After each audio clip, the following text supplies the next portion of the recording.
I now call upon Eric Schmidt to deliver the 139th commencement address of Boston University. Thank you. Well, thank you all. It's great to be here, and it's an honor to have been invited. It's an honor to look out on the next generation of BU Terriers. Now, let me give you a quote. I am a true adorer of life, and if I can't reach as high as the face of it, I plant my kiss somewhere lower down. Those who understand will require no further explanation. Well, graduates, now let me explain. You used to have a professor here, a decent writer by the name of Saul Bellow, and this comes from his novel Henderson and the Rain King. And I stand before you today as someone who considers himself an adorer of life. I know what it's like to plant a kiss on a life lived fully, and I can tell you from experience that once you understand that Professor Bellow is right and no further explanation is necessary, live it to the full. It's one quote from countless beautiful lines that he wrote over his career, but I feel it best sums up an approach that contains the power to transform an ordinary life into one filled with grace and love and dignity. It also best, in my view, sums up what is a fantastic university like BU tries to inculcate in every one of you who sets foot on this beautiful campus. I mean, just look at this. And scientists, engineers, writers, business pioneers, governors, Olympic gold medalists, Oscar winners, cabinet secretaries, they all walked across the stage and left their mark on their culture, on society, and on the world. And my God, even Martin Luther King is Dr. King because of the PhD that he got here. Pretty amazing. And now, you follow. You, right? Sitting there now, baking in the sun, thinking about the Celtics game tomorrow, probably nursing a hangover. There's one down here I've been watching, saying to yourself, she knows who she is. Wow, that's a lot of pressure. What can I do? Where can I plant my kiss? Well, that's your question to answer. I can't do it for you. But what I know is I know one thing for certain. No graduating class gets to choose the world they graduate into, just as you can't choose your siblings and your parents. Welcome to them too, of course. Now, every class has its own unique challenges. Every class enters a history that up to that point is being written for it. This is no different. What is different, though, is the chance that each generation has to make history and to make it larger, or in my business, to program it better. And on that score, your generation's opportunities are greater than any generation's in modern history. You can write the code for all of us. Your connection to each other in ways those who came before you could never have dreamed of. You're using these connections to strengthen the invisible ties that hold humanity together and to deepen our understanding of the world around us. You are emblems of that sense of possibility that will define this new age. In the past, it's always been older generations standing up on high, trying to teach the next generation the ways of the world. You know how it goes. Trying to make sure they follow in their footsteps. Well, graduates, I think it's different today. You are teaching us. Interesting. This generation, your generation, is the first fully connected generation the world has ever known. What's the first thing that you guys do when you wake up? Right? Check your phone, your laptop, read an email, comb through your social networks. I'm awake. Here I am. Right? If you're awake, you're online. You're connected. Some of you are probably texting right now or tweeting the speech, changing your status, smiling. Here we are. Smile, you're on camera. There's this joke, by the way, about the college kid who, getting mugged, who says, hold on, I need to update my status, telling my friends that now I'm getting mugged, and then I'll give you my phone. Now, obviously, well, it actually did happen, but this is a stark depiction of how just essential technology has become to your generation's identity and your ability to connect with the world. Now, identity and connection, concepts as old as humanity itself, make up so much of what we are, who we are. They shape things the way they are today. They define the human condition. Identity and connection, it's your task to take these time-worn concepts, spin them around, right, reinvigorate them, and make them fresh and new and exciting. And you can do this. Now, BU has built a platform that you could do this on. I know it's daunting. It's not the greatest economy to be walking into the stage into. I know all of this. But you have an advantage. You have a competitive edge. You have an innate mastery of technology, an ability to find, build, foster connections that no generation before you has ever possessed. It's a very, very powerful skill that you taught yourself. People bemoan this generation that is growing up living life in front of screens, always connected to something or someone. These people are wrong. They're absolutely wrong. The fact that we're all connected now is a blessing, not a curse, and we can solve many, many problems in the world as a result. Not only is it an advantage that you all have, it's a responsibility that you carry. Today there are 54 wars and conflicts going around. This is terrible. 1.5 billion people live on less than $1 a day, and hundreds of millions of children go to bed hungry tonight. It's terrible. Nearly half of the world's people don't live under democratic governments. The rights that we all enjoy are a rarity. They're not the norm. And when it comes to the internet, we think everyone is online, because all of us are online all now, right? But only 1 billion people have smartphones, and only 2 billion people are connected to the web. For most of the world, the internet and cafes and all that kind of stuff that we take for granted are far off digital oases in technology wastelands. They don't have access to it.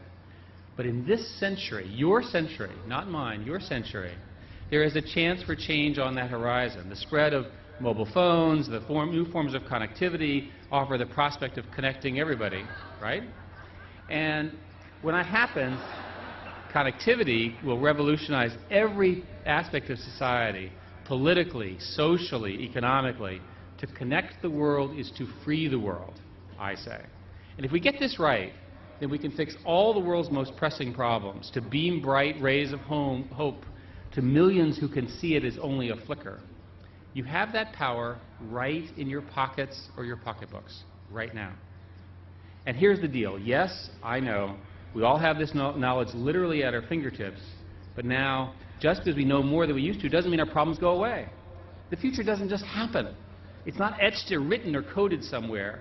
There's no algorithm or formula that says something will do X, so Y will be sure to occur. Technology doesn't work on its own. It's a tool. You are the ones who will harness that power. And that requires innovation and entrepreneurship. Innovation is disruptive. One thing I'll tell you, you know you're innovating when people are worried about you. Graduates, please make people worry, not your parents, but everybody else.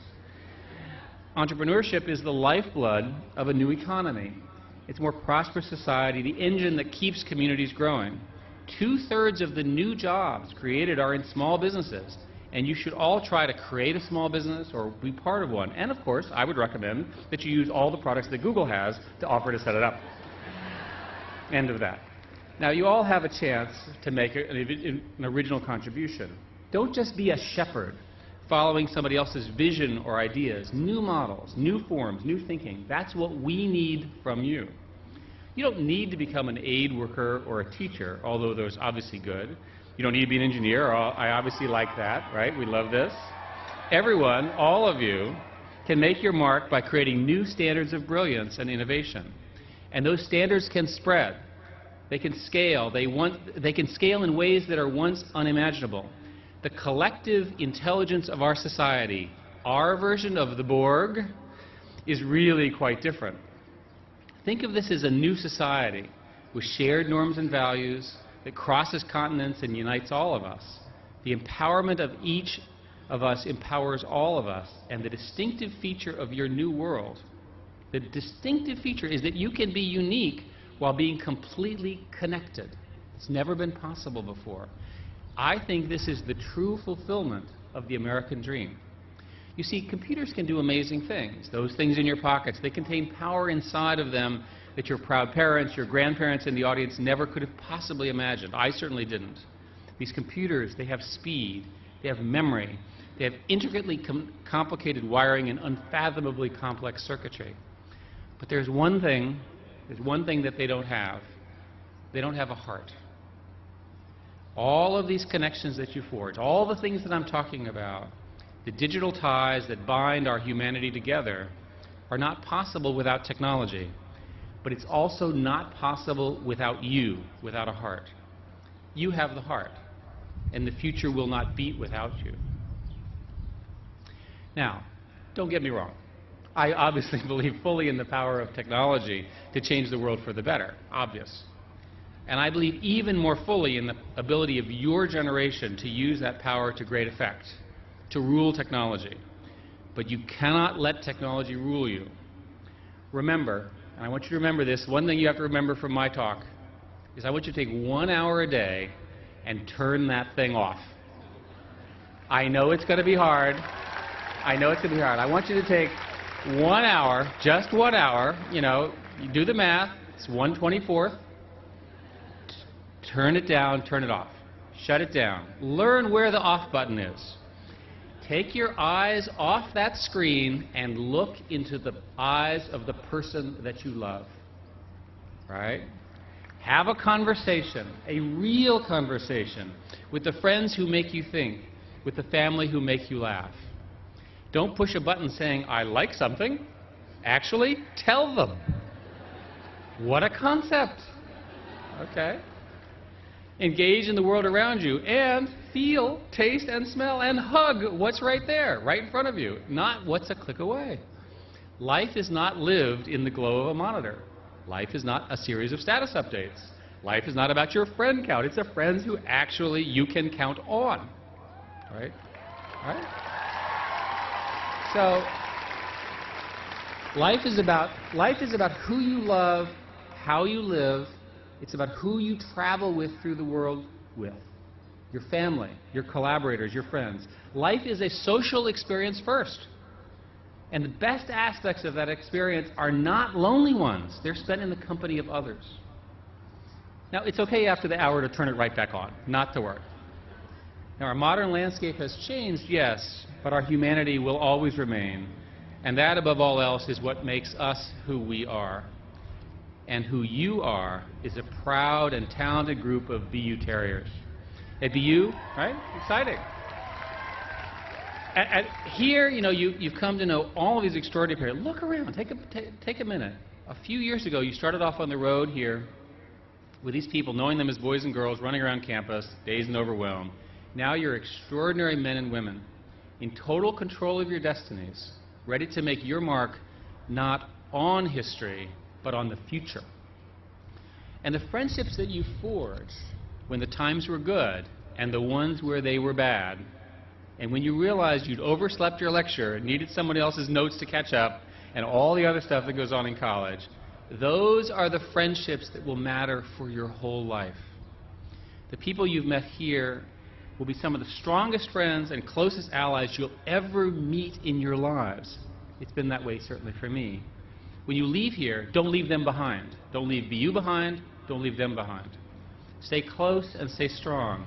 Take them with you wherever you go, and together, connected, go and change the world with all the things we've talked about. At times, it may have seemed like the road ahead was an impossible slog, but today I have the distinct honor of telling you, you have made it. You only have another half hour to go. It's incredible. Now, hang on. Now that you're here, I want you to do another thing. I ask each of you, I want you to find a way to say yes to things. Say yes to invitations to a new country. Say yes to meet new friends. Say yes to learning a new language and picking up a new sport. Yes is how you get your first job and your next job. Yes is how you find your spouse and even your children. And even if it's a bit edgy, a bit out of your comfort zone, saying yes means that you'll do something new, meet someone new, and make a difference in your life and likely other people's as well. Yes lets you stand out in a crowd, to be an optimist, to stay positive, to be the one that everyone comes to for help, for advice, or just for fun. Yes is what keeps us all young. Yes is a tiny word that can do very big things. And say it often. Second thing I want you to do not be afraid to fail, but also do not be afraid to succeed. There's an old Italian phrase that I like. It's used to describe these sort of daring circus performers. They do it, it's called salto mortale. It means they do a somersault on a tightrope without a net. Graduates, you need to do this. be brave. Work without a net. I promise you'll land on your feet. For those who say that you're thinking too big, be smart enough not to listen. For those who say that the odds are too small, be dumb enough to give it a shot. And for those who ask, how could I do that? Look them straight in the eyes and say, I will figure it out. But above all, be an adorer of life. I don't think any further explanation is necessary. I, to be very clear, am very happy to have you join us as adults. And the quicker we have you lead, the better. Time to throw out all of us aging baby boomers and replace it by those best equipped to lead us into a new age. You. Okay? March us to a better day. The power and the possibility, the intellectual energy and the human electricity seated in this stadium, which I see in front of me, the stadium, and this is happening in other stadiums around this weekend and next weekend, this generation will break a new day. Your vast knowledge will seed a new era. Your new ideas will shape a new reality. Your agile minds will shape a new dawn. You will give our future a heartbeat. And that beat will beat stronger because of you, because of the things you learned and the things that you care about and the values and the things that you're going to do. From my perspective, looking at this class, I say that you have the potential to retire than any class before you, that any generation that ever came before you. You can reach as high as the face of life itself. I want to thank you all for listening to me, and my sincere congratulations to every single one of you, your families. It's a great day. Thank you so much.